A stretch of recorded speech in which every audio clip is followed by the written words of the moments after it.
Amis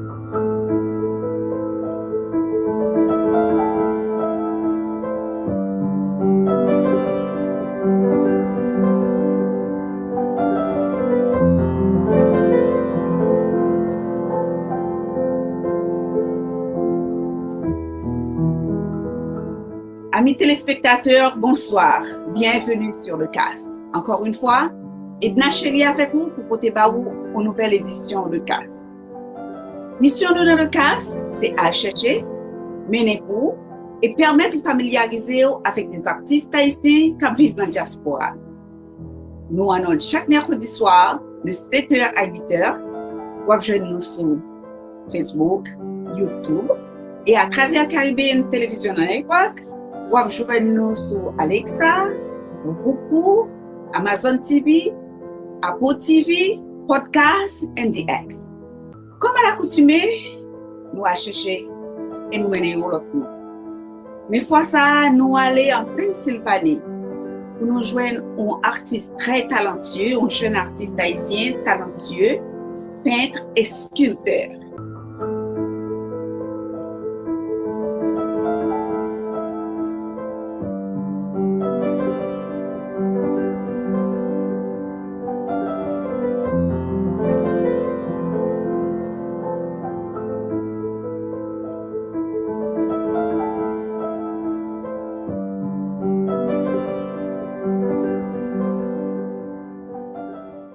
Bonsoir James, c'est un plaisir pour gagner avec nous à soir dans le CAS. James, it's a pleasure having you here at the CAS today. Thank you for having me. Amis téléspectateurs, comme nous avons remarqué, nous toujours dit ça, le yon ne pas parler créole, et pas tout haïtien qui grandit ici qui parle créole, donc m'obliger à comprendre avec la langue que vous parlez. James, tell me a little bit about you. So my name's Alfredo James Carlson, but like I do go by Al James or James. And I'm adopted from Haiti, and I came to America September 14th of 2004. And actually this past September 14th marked my 20th year of being in America. So I celebrated that a couple of days ago. So that was great, landmark. So and I've been doing art for most of my life now. So okay, but can you please tell us about how did you come here? I know you've been adopted from Haiti, but tell us the story. Well, so that's actually pretty interesting. So my adoptive family, they all went on a mission trip to Haiti back in 2003, I believe. And it was just a mission trip. They were not going there to do adoptions. They were just going there to do some good work, you know. And my adoptive sister now, her and her husband at first were the ones who originally had considered adopting me. And then her mom was like, well, if you don't do it, I'll do it. So she became my sister instead of my mom. And then, so I ended up here basically. I don't know if it's out of luck though. I don't know. How did you get in contact with that family? So the orphanage that I was in was in Port-au-Prince, and the orphanage was called Precious in His Sight. And so they used to have like mission trips. And so when they came to the orphanage, that's how like I got in contact with them. And then every once in a while I would receive cards and photos and email from them while I was in the orphanage, and I was staying in contact with them while I was in Haiti and they were in America. But how did you feel at that time, knowing that there was somebody outside of the country who was thinking about you? Well, I think I was pretty happy because I was nervous when I first got to the orphanage because when I got there were a lot of children there. And then just within a few months of different people coming to visit, a lot of the kids were being adopted and then they were going. So I was by the end of my time there, I was one of four kids left in the orphanage. So like I was nervous that I was not going to be adopted, but I learned early on that I was, because the family that adopted my younger brother had considered adopting me as well, but they had already gone through the process of adopting him. So yeah, and then I had already met the family that were interested in adopting me. So I was very, very happy to know that I had a like family that wanted to have me. So can you tell us a little bit about your birth family? Well, so I can't remember my mother's name, but my father, his name was Christian Saint Fleur, and I was never, unfortunately, they weren't really around too much. So I was always traveling. We had homes like all over Haiti. So like we were never in one place for too long. And I believe that's kind of why they wanted us to be adopted because, and unfortunately, after my little sister was born, my mother kind of left us. So my father felt like the best thing he could do for me and my siblings was to put us for adoption. So that's what he did, and I will always be grateful to him for that. But what about your siblings? Have you been in contact with them? Yeah, my little sister, she actually just turned 20. Yep, 20, and she lives in Switzerland with her adoptive family. And then my younger brother, actually, he grew up in Pennsylvania, so I'm not too far from him right now. So him and I get to see each other still. But my sister, I only see once in a while because of her being in another country. Wonderful is that you keep contact with your family. Yep. Now, James, tell me, how did you become an artist? Well, this is what I believe is interesting. So when I came to or back in the orphanage, when I was interacting with my mom now, I couldn't speak English. So she used to bring like these coloring books, and I used to basically sort of communicate with her through the coloring books and drawing. So when I came to America, I still didn't speak English. So the way that I would sort of communicate with them would be through coloring, drawing, and that sort of thing. So, and it kind of stuck. Like I just continued doing drawings. I never thought I would pursue art, but it's what I ended up doing. It came out of a way to communicate, and now like I just do it professionally. Okay. So at what time did you decide, okay, I'm going to be an artist, this is what I'm gonna do? I think it was towards the end of my high school year. I graduated in 2013, and I originally was interested in going to school for psychology, but it was just the idea of reading so many books and doing a lot of papers just didn't appeal to me. So I actually ended up going to a 2-year community college, and that's when I really was serious about becoming an artist, because I was surrounded by other artists at that school, so they kind of influenced me too to pursue it further. So you went to school. What was the major? Well, so I focused on fine arts, but I specifically went to school for sculpture, even though like I focused on drawings and paintings as well. But sculpture is more what I would say is my calling. So now tell me about your surrounding. How did your family, what did they think about you going to art school?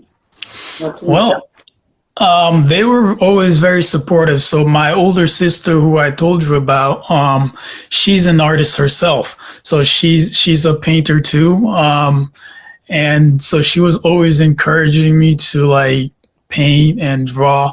At the time when I first came to America, she lived in Massachusetts with her husband, and whenever we went to visit, she would set up an easel at her house for me to paint. And then when she moved to Connecticut, when I still lived there, we always talk about art and everything. So yeah, so like my family was always very, very supportive of me doing art. And interestingly enough, my little sister and my younger brother both have a talent for art, but they neither of them actually pursued it. They went into other things. I'm the only one, like out of the three of us, that pursued doing art. So now that you are an artist, tell me, how do you manage your life as an artist?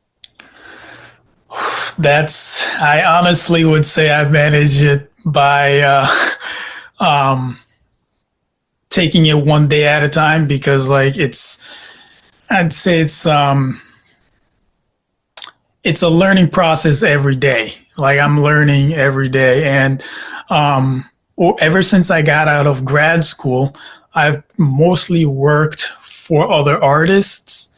So like I've never really it's just this past year that I've started finally doing artwork for myself. And I've been in arts. I did 8 years of art school total. So, and then out of that, right off of coming from art school, I was working for another artist. So I never really got the opportunity to do my own thing until like this past year when I started doing it. So when you work for an artist, what exactly do you do? Well, so like now I'm actually still working for that artist, but I'm under contract. But like from time to time, he will commission me to do a sculpture for him. So he's the guy that I used to work for. He's a ceramics artist, but since I'm a sculptor, he was looking for somebody who does sculptural works to like help apply to his ceramic pieces. So I used to do a lot of sculptural pieces for this artist in Philly. So you haven't have any exhibition yourself? Well, I haven't had any in I would say a couple of years. So when I was in high school, I had some, and then when I was in grad school, I had an exhibition with the grad program. I participated in one that the artist that I used to work for, I was just telling about, had for people who worked for him.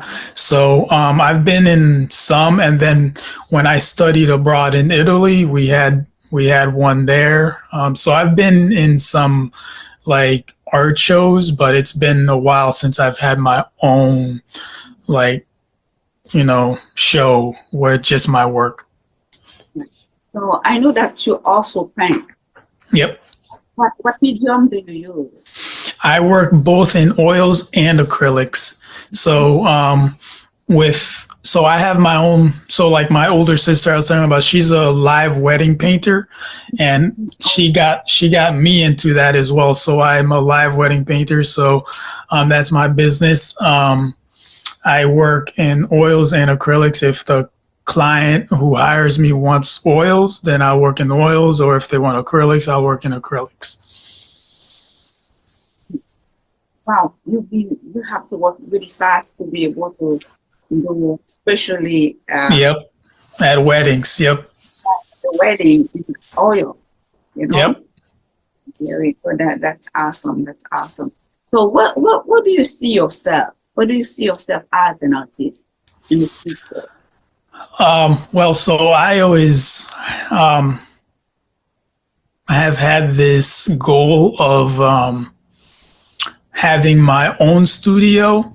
So when there was an artist back in Connecticut who I used to work for, and he had a sculpture garden where like his property was just full of sculptures by other artists, and then he had his studio right there. And ever since like I started working for him, like his studio, I looked at it and I'm like, this is my dream studio.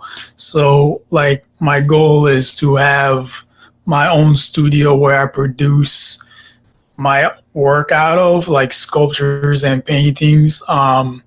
So like that's like what I'm working towards right now is saving money so I can either buy or build a studio where I can just produce my own work. Do you think your painting reflect a little bit your past, your painting?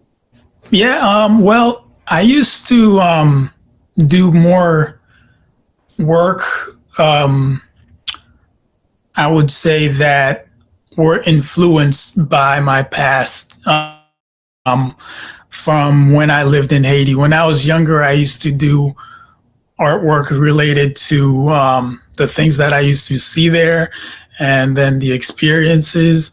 I actually have this painting behind me, this self-portrait right there. I don't know if you can see it. Yes. So I did that painting based off of memories that I had with my father back in Haiti.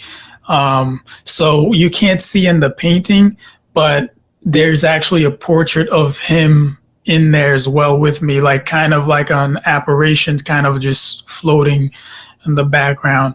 So yeah, so like I've been trying to find ways to see if I can get back into doing work that's related to my background instead of just doing wedding paintings, because like I want to do on my own work for myself. I forgot to ask you, have you been in contact with your father?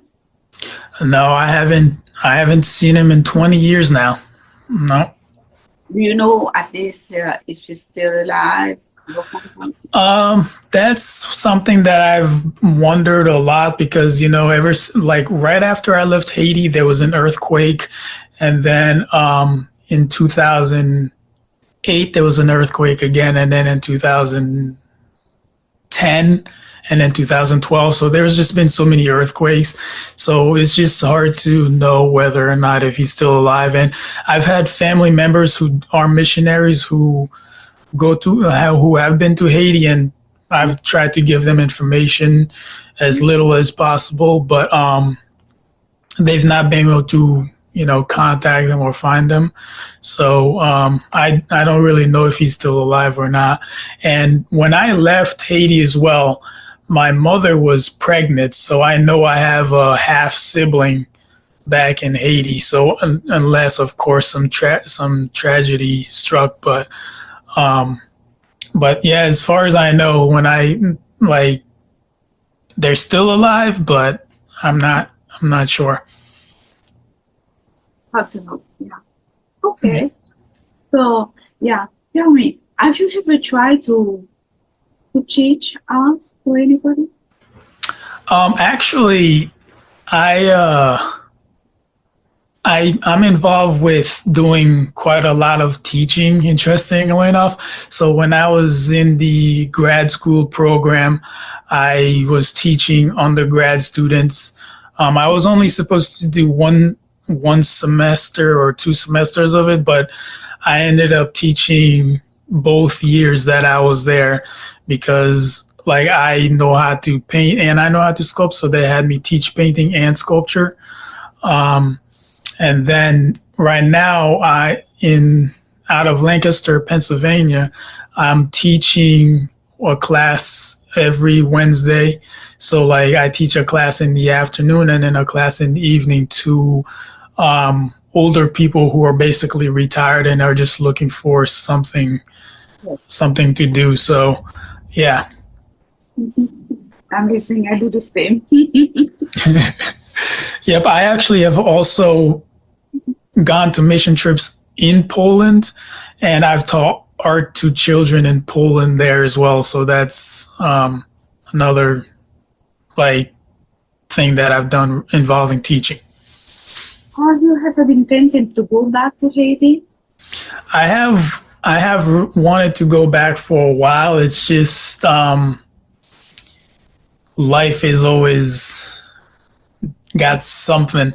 So I want to try to get to go back with my brother to try to find our father. And my little sister, I think, probably has a stronger urge to go back to Haiti because out of the three of us who were adopted, she's the only one who's not really taking it too well. So I think she kind of wants to try to find our parents and try to understand why we were adopted. But yeah, I would like to go back someday just because I have all the memories but I can't remember the language. From time to time I'll have a word come to me, but that's it. So I would like to, go back. I remember almost everywhere that I've lived, and I remember my father's face. I remember my mother's face, even my aunts. So it's just like, it's all in my head, but like I can't remember the language, and I really want to remember the language. But now with social media, that should be easier to find someone.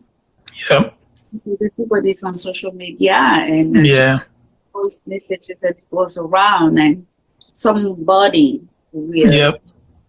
Yeah. There's always a connection. someone who knows him, that will get the message to him. Yeah. If you are interested, no one will push you about that. It's your decision. Yes.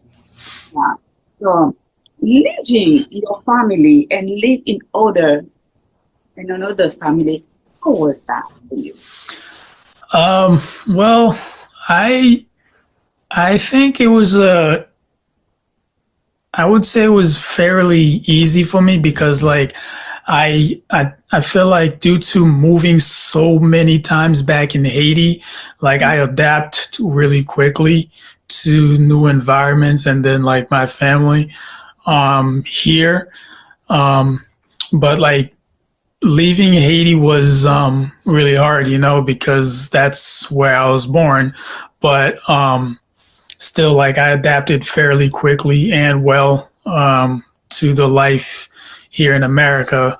I mean, there's a lot of struggles that I went through growing up in Connecticut, but like I think I'd like to think that I overcame those struggles, But yeah, I wouldn't say it was too difficult for me.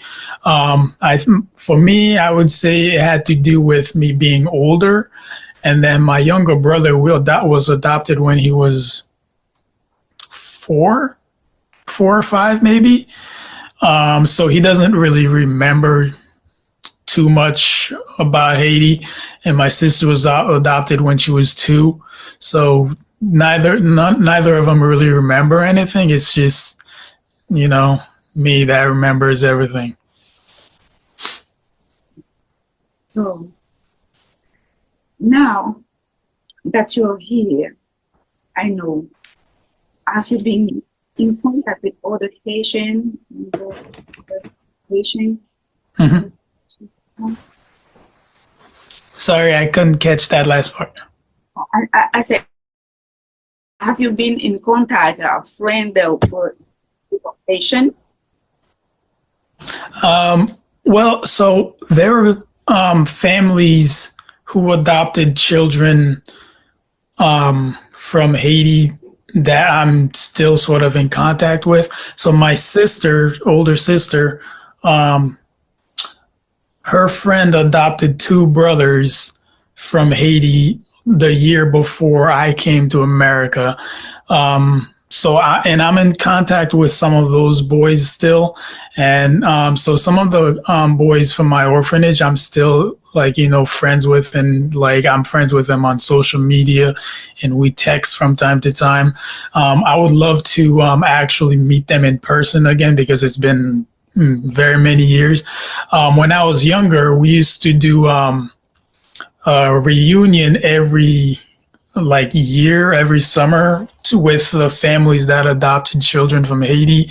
But now that we're all older, we haven't done anything like that at all. But yeah, and then from time to time, I will randomly encounter somebody else in America who's Haitian. But other than that, that's all. So that's when you don't know anything about the Haitian food, the Haitian culture, nothing at all.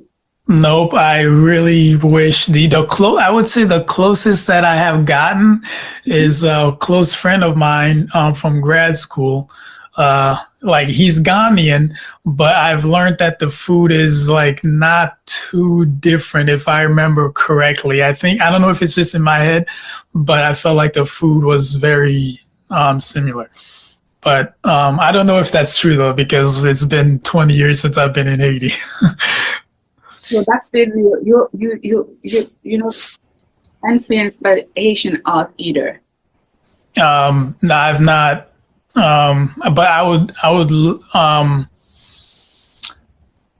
I haven't seen too much of Haitian art. I wanted to go to Florida a couple years ago because the guy that I used to work for, he had an art show in Little Haiti in Florida, and I really wanted to go, but I had some family matters to take care of at the time, so I was not able to go. But I actually still want to go to that part of Florida to interact with other Haitians if that's possible sometime in the future. You can come to Massachusetts where there's a lot of Haitian artists. Yeah. Have an assembly, the Haitian Artist Assembly. Okay. Like around 35 artists in the group. And we do some very nice events. So that's Okay. great. Yeah, I'll have to keep that in mind. I will have to keep that in mind. Drive here and you can see a lot of things. Yep. Actually, we're about to have a Toussaint Louverture Cultural Center. I don't know if you know about Toussaint Louverture. No. Okay, so that's when you need to come sometimes to Massachusetts so we can teach you some of your culture. Okay. I would love that. That would be amazing. You're invited. Come to Massachusetts and you can meet great artists and learn about your culture because you're still Haitian and there are things that you can take with you and, you know, Yep, absolutely. talk about Haitian and you can say, okay, this is who we are. Yep, absolutely. Absolutely. I'm waiting for you. Yep. So, yeah, well, yes, let's keep talking about art. I'm looking at that piece behind you. Oh, Yes, that piece? Yes. really captivating. I can feel something. Can you tell me a little bit about the painting? Well, I did this piece. This is actually one of 3 pieces. It's like a triptych. I think it's included in the folder that I sent you. So I did this piece back in 2021, 2022, kind of around when COVID was, because my adoptive father had passed away. So I did this piece right here because of my grief. But the way that it worked was around the time I did this piece is when the George Floyd incident happened. So this piece right here spoke to so many people because it was, and then I realized I didn't just do it for me. I did it for a lot of people who were feeling the same thing. So I think it was a blessing for other people and not just me. So Yeah, because I can feel the pain. yep. The choice of color and everything. Yeah. Yeah. Thank you. So, do you have any plan for the future, for the near future? Are you working on any special now? Well, right now, I I think I'm just trying to like get my art. Like I'm starting doing my own work again. So like right now I'm just trying to get my name out there like as an artist. I'm not trying to just work for other artists, but I'm trying to do artwork for myself. So and then build my own portfolio so I can reach out to galleries and museums if need be. But like, yeah, so right now it's just me trying to be inspired to do my own artwork. Like lately, I've been struggling to think about what I can paint and things I can sculpt. But like nothing has really happened yet, I think. But so the goal is to sort of like work on my portfolio and then reach out to galleries. So that's like my ultimate goal for the time being. Okay. But usually, where do you get your inspiration? Well, I would say from everyday life, like things that I do it, but like I also look at like art history, so to speak, to be inspired, to see what can help my inspiration for my own artwork. But a lot of for example, that painting I did because of something that I went through. And then the other painting over here I did because like at the time I was in the mental state where I was thinking about Haiti a lot, and then like what my biological father did to help me come to America, and which brought me to where I am today. So like I would say my inspiration is from like my experiences and like my surroundings. So yeah, I think that might be why like it's a little difficult to come up with things to create, because like I have to be inspired by things that happen around me. So But have you been, how can I say that in English? I'm trying to collect my English to say what I have to say. Uh, have you been influenced by any artist?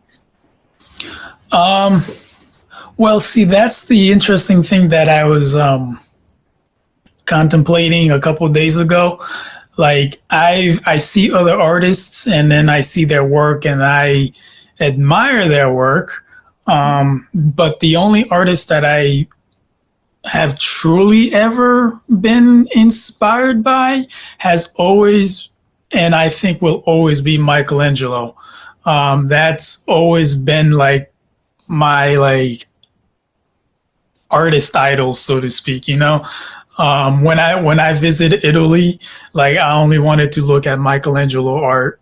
That's just like my, and then of course I'd like, it's kind of cheesy to say, but maybe my adoptive sister, because you know she's an artist as well. But she's always been like an inspiration to me.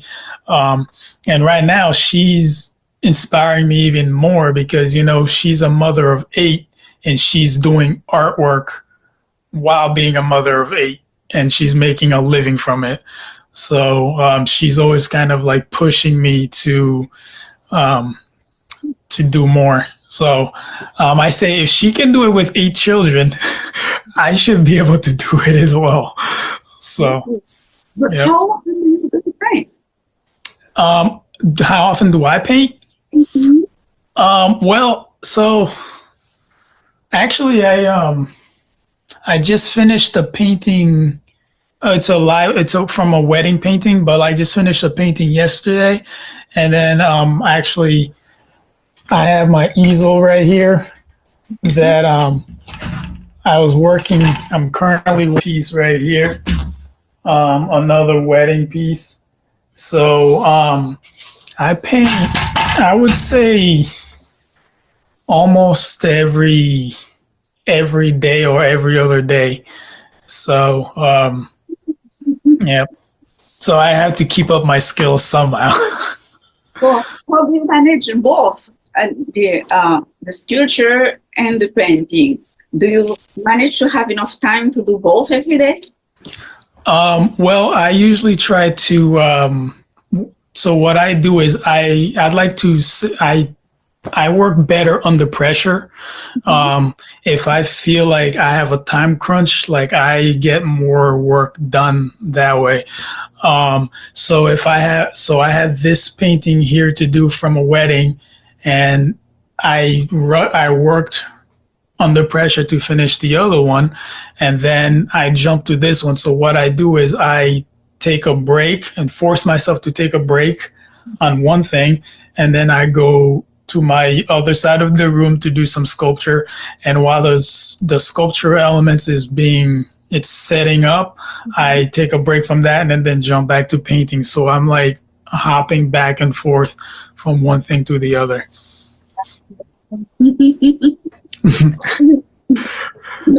Something will take over. Yep. Something will take over, and I don't have time to go back to the next one. Yep. So yeah. So like I just like I like staying busy as long as I actually have something that I'm doing. So So you don't overdo anything, because sometimes you too much on it and you overdo it, and yep. Yeah. When I was in grad school, I used to really overdo things. I used to teach classes from morning to afternoons, and then from that point on, I would just work. I would go grab food from a store or restaurant and bring it back to the studio with me, but I would forget the food and just work until like 2 or 3 in the morning, and then I'd go home, get up early, and then just repeat it over and over again. But thankfully now I don't do that. So because like I was burning the candle at both ends. exactly. But sometimes when working in art, it's so passionate, you forget the time. Yep, You don't exactly. know the time, and before you know, you see the sun coming up. It's like, Yep, I yep. don't know that. Yeah, exactly. When I was in undergrad, this is before. So originally, I wanted to just be a painter. I didn't know anything about sculpture, until a friend of mine had asked me to take a class with him back in undergrad. So I fell in love with sculpting so much. I had this one project where I came home from school and I sat in front of the TV, but the TV was just like kind of background noise to me. I wasn't paying attention to the TV. I was just sculpting. The only reason I knew when to stop working was like at 5 or 6 o'clock in the morning when my dad had gotten up to go to work. And he was like, "Are you still working?" And I was like, "What time is it?" He's like, "I'm going to work now." And I'm like, "Oh, wait, it's the next day."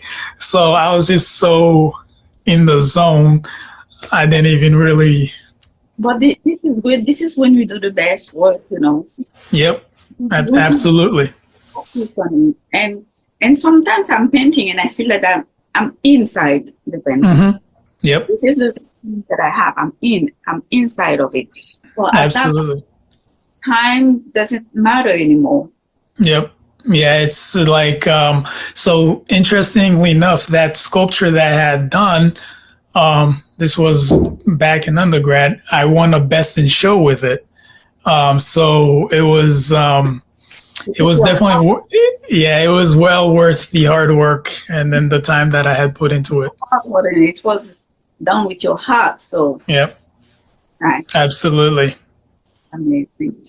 So now, are you planning to do something big with the sculpture too? Yes, sculpture is really just what I like eventually I want to actually stop doing the live wedding paintings because I just want to focus on doing sculpture works. I one of my dreams is to do public sculptures like monuments or like so in Philly there's like all these public sculptures of historical figures. I really want to do something of that nature. So that's like my ultimate goal is to be a public artist. So when you do your sculpture, what do you use? Well, I sculpt with basically anything. So I like to weld. I work with clay. I work with plaster. I've done mixed media work. I've been doing joint compound. So I've been working with drywall. So this is done on just a piece of drywall. And I took the joint compound and I sculpted on top of it. And then later on, I painted it with acrylic paint. So this is just a small piece right here that I just recently finished. And I actually sent it to you on the photos that I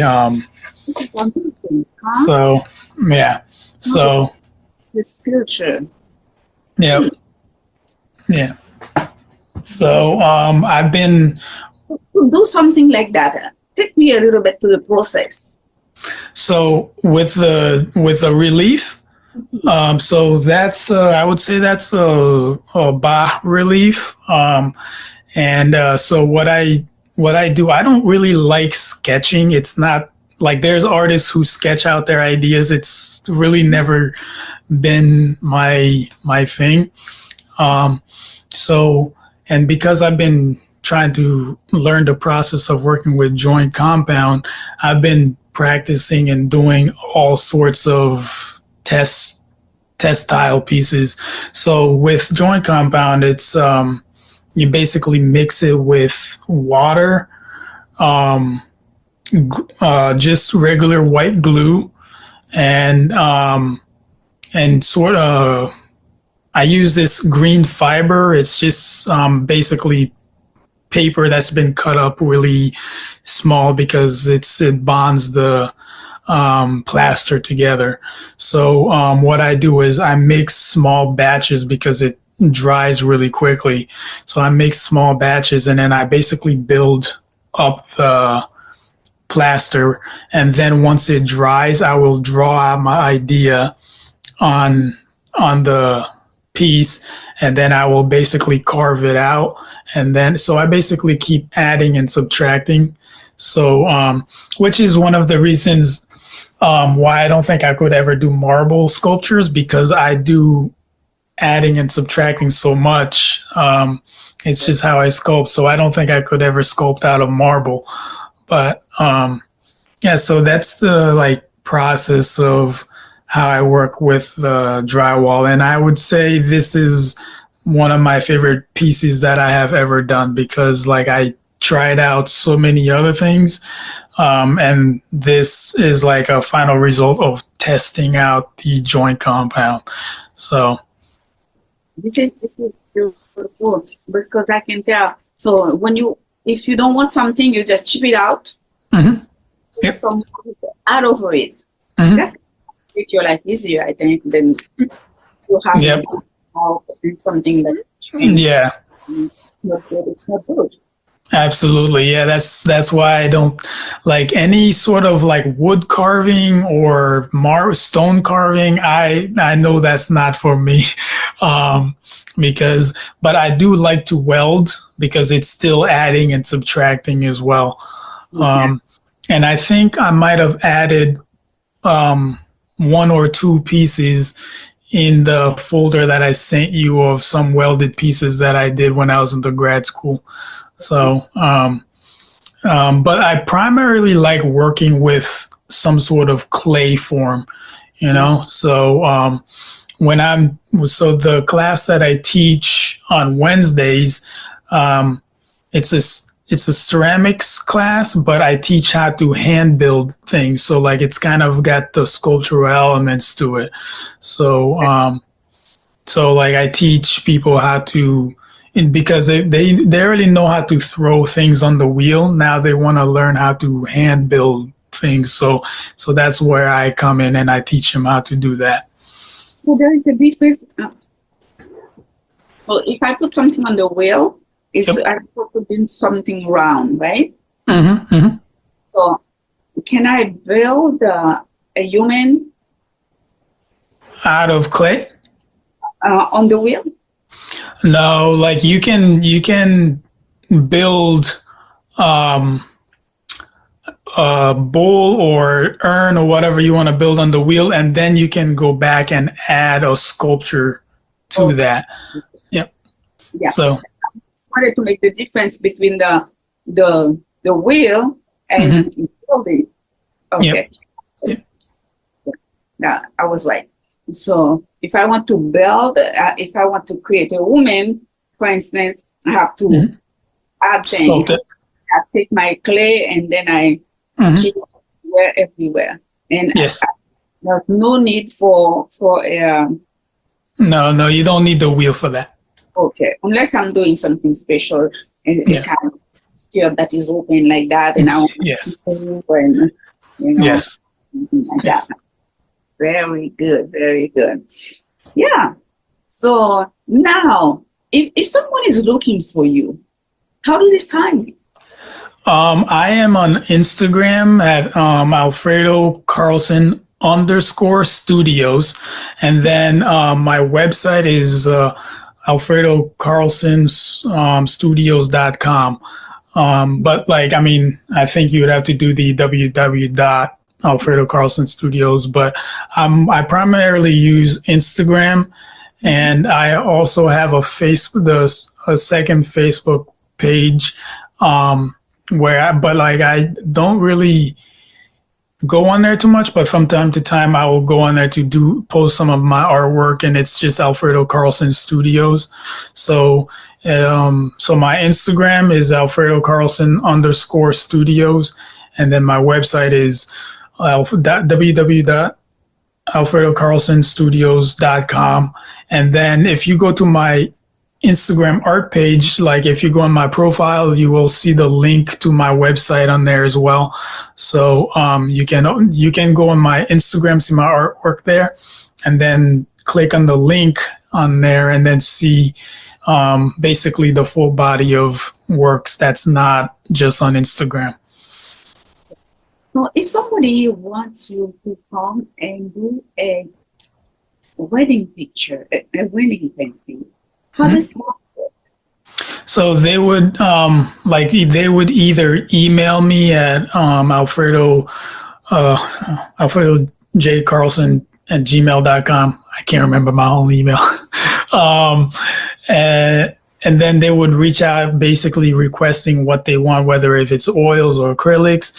And then I would send them my contract, which has like all the information, like canvas size, the pricing.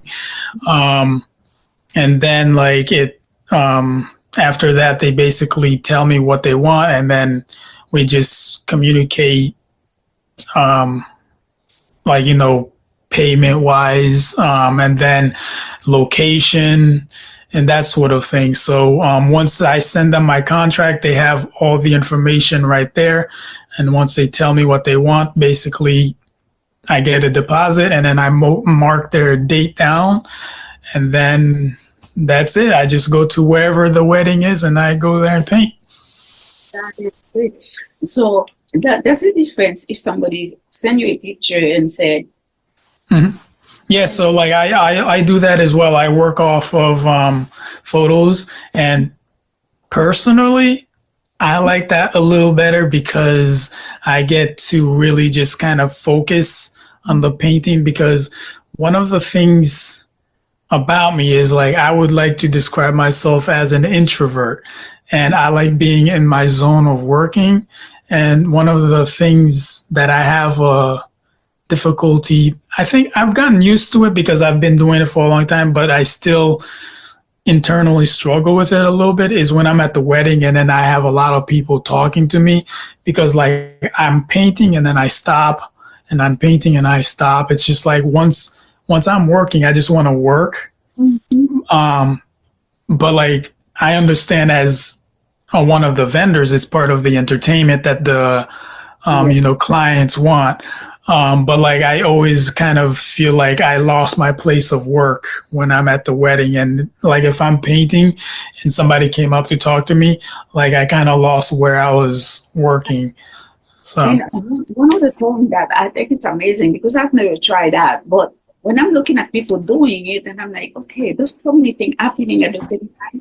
People are mhm. moving still. How do you? Because if someone was there and you start painting that person, and the person move, how do you remove? Oh, well, that part we cheat a little bit. We use photos. So like if I was to go to a live wedding now, if the wedding was like at if the reception starts, I don't know, maybe at 4 or 5 o'clock, I would get there an hour or two early to the venue, basically set up all my stuff, and then before the wedding starts, I would get the background started, and then once I have the background started, if they wanted me to paint their ceremony, I would get a picture of the two of them, and then I would like work on that. If they wanted the first dance, I would just get a picture of an angle. So I basically get to choose, like the like this like the pose. The scene they choose because they either choose the first look, first kiss, first dance, etc. And then I grab a picture of that, and then the rest is up to me, like the angles and all that sort of stuff. So Yeah, yeah. because that always bothers me. I'm like, hey, how can that thing? Yeah. Because you know that I told them. Yeah. That's awesome thing that you're doing. So now, do you have anything else that you want to tell the public? Um, Only that, like, if you are interested in art, it doesn't matter like what age you are. It's just, it's something you can pick up anytime, basically anywhere, I think. And you don't even need to make it a career. You can do it as a hobby. And art for me is just, like a comfort and a way to express myself. So like I've learned not to be afraid of it. So if somebody was afraid to try it because they didn't think they're good at it, like there's all forms of art, so they can, you know, like they should put away the fear and just, go for it. So, yeah. Yes. James, that was such a pleasure having you here today at the class. I really enjoyed the conversation with you and hope that in the future you can come back. Yeah, absolutely. Thank you so much for having me. I appreciate it. And meet with other Haitian artists to make what it is about the Haitians. Yeah, absolutely. Donc, c'est un plaisir having you here. Amis téléspectateurs, merci beaucoup. Encore une fois, Edna était avec nous, qui t'a présenté nous une nouvelle édition de CAS. Pas oublier que nous avons rendez-vous avec moi chaque mercredi soir. Merci beaucoup. À la fin. Thank you.